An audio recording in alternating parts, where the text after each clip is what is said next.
You're listening to Fast Forward, the podcast for the latest in science, technology, and digital culture. In the past, YouTube was the only place where you could monetize your videos effectively. Then other platforms caught on to the demand for more monetization options for creators, and introduced their versions of monetization services. That includes Facebook, Dailymotion, and Twitch, which all have unique ways of helping you make money from your video content. Facebook is increasingly battling YouTube for our attention in the battle of video giants. By launching its new watch feature in 2017, Facebook is ramping up the content game and pushing itself into the streaming space. One way it's trying to make a splash is by acquiring and commissioning premium content. Since that time, they've opened the platform to all publishers and have allowed monetization, but this isn't exactly straightforward. Making the right decision on where to publish your video content may seem daunting. While there are pros and cons of publishing video content to YouTube and Facebook, let's review them first before looking at the criteria you can use to make the right decision for your content. It is nearly impossible to beat Facebook when it comes to reaching people online. With about 3 billion monthly active users, its reach is incomparable. However, Facebook Watch is relatively new, which means there is less competition for views than on more established platforms like YouTube. Also, Facebook's contextual video ads do not show before the video begins playing, so viewers can better enjoy the content. However, while you want to please your audience and make sure that they stay engaged with your content, you also want to make sure that you're ultimately making money from it. But if people are leaving your videos before an ad plays, then you are losing out on that potential revenue. Facebook could change how it serves ads on your videos at any time, though, so you have to be careful about how you post. Another massive benefit of Facebook is that videos will be more likely to go viral and gain maximum exposure, since it's so easy for videos to get shared and receive higher engagement on the platform.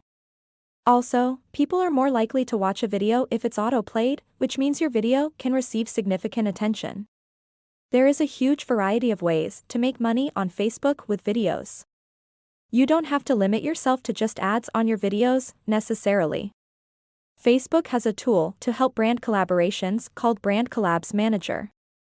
Collaborations can be used to create paid events and allow brands to offer exclusive content.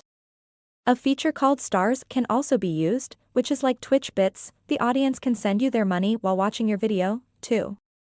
To be eligible for monetization, you need to have a Facebook page with at least 5 active videos, 10,000 page likes, and 600,000 total minutes viewed in the last 60 days between on-demand, live or live replay videos. These requirements seem pretty steep, especially for a new platform, and many content creators have called on Facebook for more leniency around their monetization eligibility requirements. Facebook is notorious for constantly changing its strategies, which could be a frustrating and challenging experience for content creators who do not work for Facebook and can never predict what it will change next. The monetization tools on Facebook are still maturing. It's tough to say precisely how much money publishers can make because the tools are constantly changing. A recent article from Digiday that interviewed top publishers on Facebook said the platform only pays $260 to $350 for every 1 million views. That's drastically lower than YouTube, which pays $2,000 for every million views. Facebook is going to have to decide who they want to work with. While they have publicly prioritized giving creators 100% of their earnings through a few monetization tools, this is not permanent and will not last forever. Facebook will take a significant cut of your monetization earnings at some point. With Facebook, it's not your platform, it's theirs, which means you are always at the mercy of their decisions. Using Facebook to run your content publishing business can be risky because you can get banned at any time. The rules are unclear about what is acceptable, and if you break them, you could pay the consequences. YouTube is the second largest search engine in the world. Over 2 billion people log on monthly to watch videos. The sheer size of YouTube makes it a potent tool for marketing a business's video content.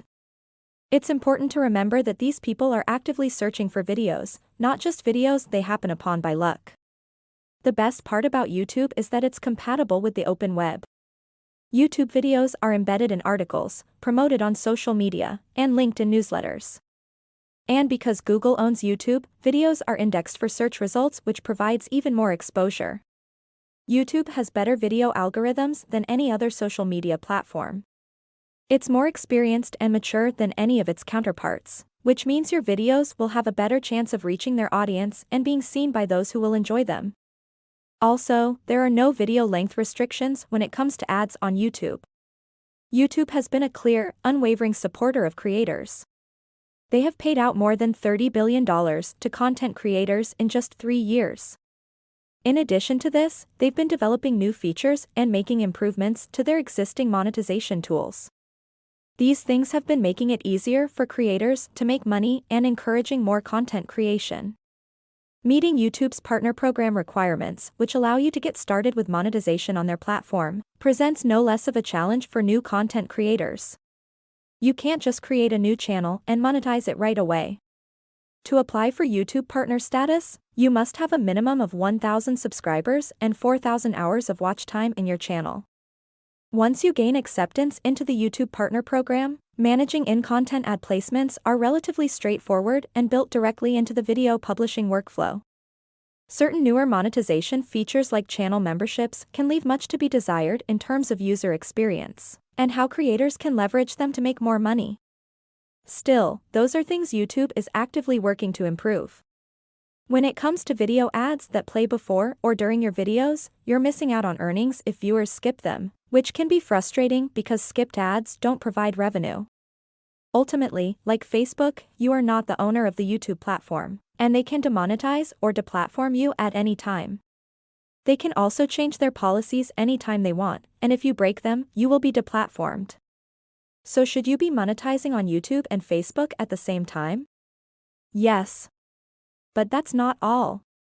You also need to be posting different content on each platform. Think about how video is served on each platform, considering that the two platforms offer videos with different formats. YouTube is for videos that are longer and more involved, while Facebook offers shorter video content that is usually less meaningful. Silent scrolling is a go-to activity for most Facebook users in the feed.